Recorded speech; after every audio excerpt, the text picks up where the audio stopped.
What are 5 exercises that can help you build core strength, core endurance, and core stability? What we're going to look at in this tutorial are 5 of those exercises. I've broken them up. Some are going to be slightly more beginner, and then we'll work them through, and then we'll move into strength, endurance, stability, and then we're going to look at one final one which will do all 3 on its own. If you want to build core strength and stability, just click the link below, go through to my How to Build Core Strength and Stability 12-week program. It will take you from beginner to advanced in 12 weeks. The 12-week program is obviously limited to 12 weeks, but when you get to the intermediate and advanced workouts, you can use those up to 6, up to 12 months. So you'll be able to build that core strength and core stability all the way from beginner to advanced in 12 weeks. The first thing we need to do is understand the differences between core strength, core endurance, and core stability. Once we understand that, it's very easy then to start selecting exercises and know exercises which we need to be doing more of and some exercises that we might need to be doing less of. So number 1 is core strength. Core strength is the ability to hold a position, or for the ability for the muscles to hold a position. Core endurance is very similar, because we need to be able to hold the position, but this time over a period of time, which is where the endurance comes in. So strength gets us into the position and endurance holds us there for a prolonged period of time. Core stability is slightly different in that this is now about smoothness of movement and muscle timing. So the muscles time, so for example, the hips, for the core anyway, the hips and the spine maintain posture. Because if you try and change an arm or change a leg, you might need to weight shift or you might need to rotate. That's something that needs to be avoided, but we'll cover that in a little bit more depth when we get to that part. But what we'll look at next is 2 exercises for core strength and endurance. The 2 exercises we're going to use is the plank and the side plank. We're going to start from let's just say a very beginner's level, and then we'll talk about more intermediate and advanced levels. So with regards to the plank, if we go completely beginner, it would be a kneeling plank. So we would start on all 4s, drop down to the elbows, and what we want is the ability, first of all, just to hold that position. So you should be able to see that I've got roughly a straight line from shoulder, hip, down to knee. I may be up here a little bit, like higher at the hip. That's fine, because as I fatigue, I'll go down into this position. So we would hold that position. So the strength part of it is the ability to hold that position. Now, why would we start here and not in a full plank?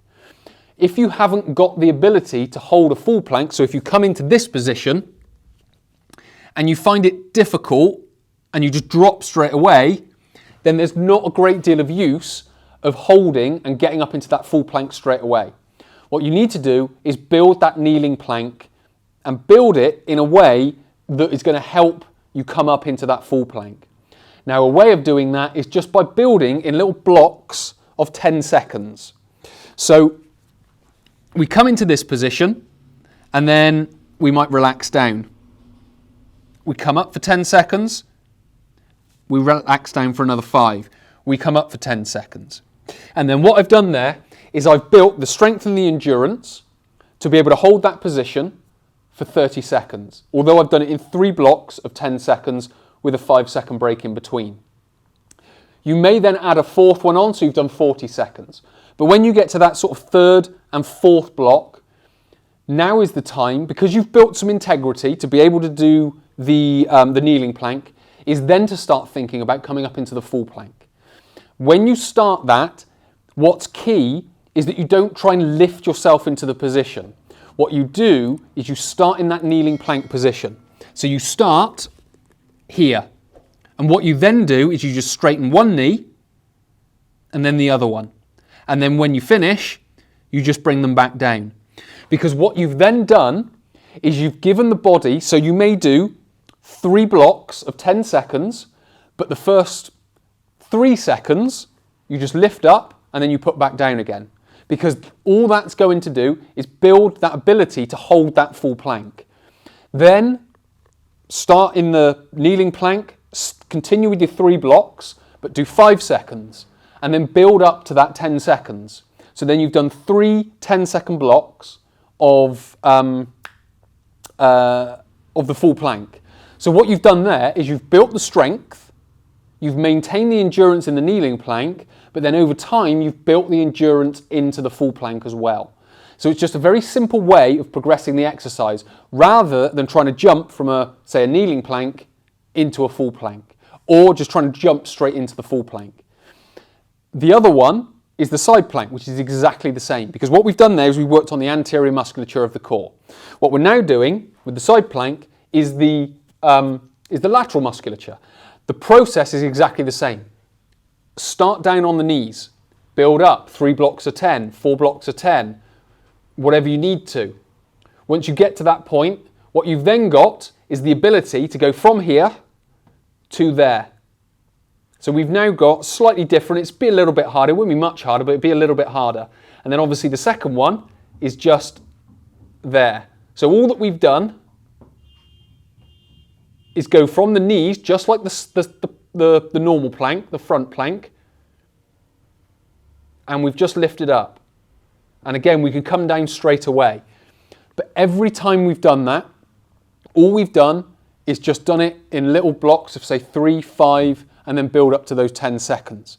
So what, again, we're not doing is we're not just jumping from one to the next. We're trying to build a bit more of a slower bridge into that full side plank. Because again, the side plank can be very challenging for some people. It's then just a case, starting with that side plank, building up into the full plank. Again, if you do the 12-week program, this is the type of thing that we build. This is how it starts out, kneeling exercises, and then we build into those full exercises, so full plank and full side plank. For building core strength and stability, there are other exercises than I'm about to show you. So these aren't the only 2 exercises, and it can be, as I've described, this can be a bit of a jump to go from what we've just talked about in core strength and endurance to this core stability. But what we're going to do is we're going to look at a plank with an arm raise. So what we would do is we would come down. Now the important part of this exercise is keeping the hips centered. So keeping them still effectively.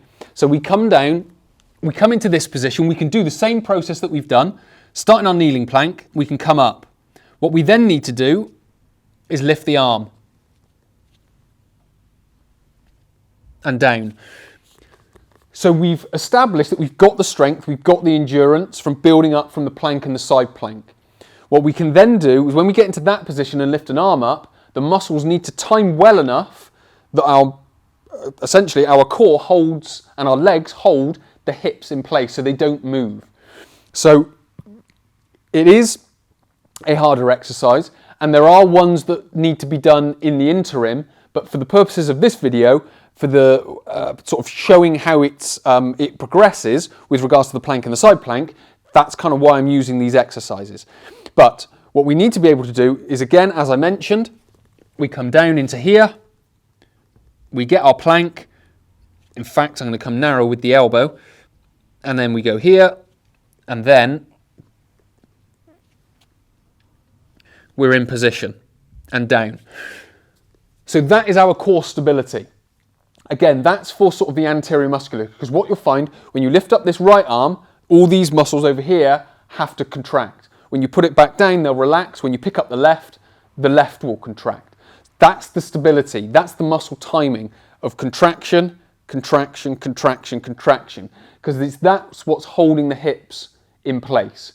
And it's exactly the same when we do the lateral musculature for the side plank. So we come up into this side plank and we lift a leg and we put it down. Because as soon as we lift that foot up, this lower part or this lower leg needs to do all the work.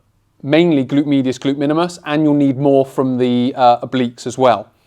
And that's what's going to hold the hips in place. And this is what we need to integrate. And this is what we need to do to build core strength, endurance, and stability. What we're going to do in this final part is talk about how to build all 3 with the more advanced exercises. So what we've kind of done is we've talked about beginner, we're now looking in intermediate, and what we'll now do is we'll move into advanced. There's one exercise that we're going to look at with regards to core strength, stability, core strength, endurance, and stability. And again, it's the reason why I've chosen the plank and the side plank. Because effectively, all we're going to do is we're going to put these two exercises together. So we're going to start in the plank, we're going to lift an arm up, and then we're going to roll up into a side plank. So effectively, we're going from plank to side plank.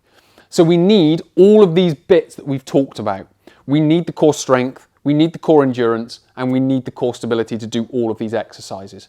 Because we need to get up into the plank, which is the strength, we need the ability to hold the position, which is the endurance, and then we need the stability, which is to pick the arm up and then roll up into the position. So what it looks like is we come down, and again we can start in the kneeling plank, lift a leg, up and around. Now all the way through that, we need the stability of the muscles to be able to move smoothly through the shoulder to rotate the body, and the muscles to stabilize the pelvis and the spine so it doesn't rock and roll, so on and so forth.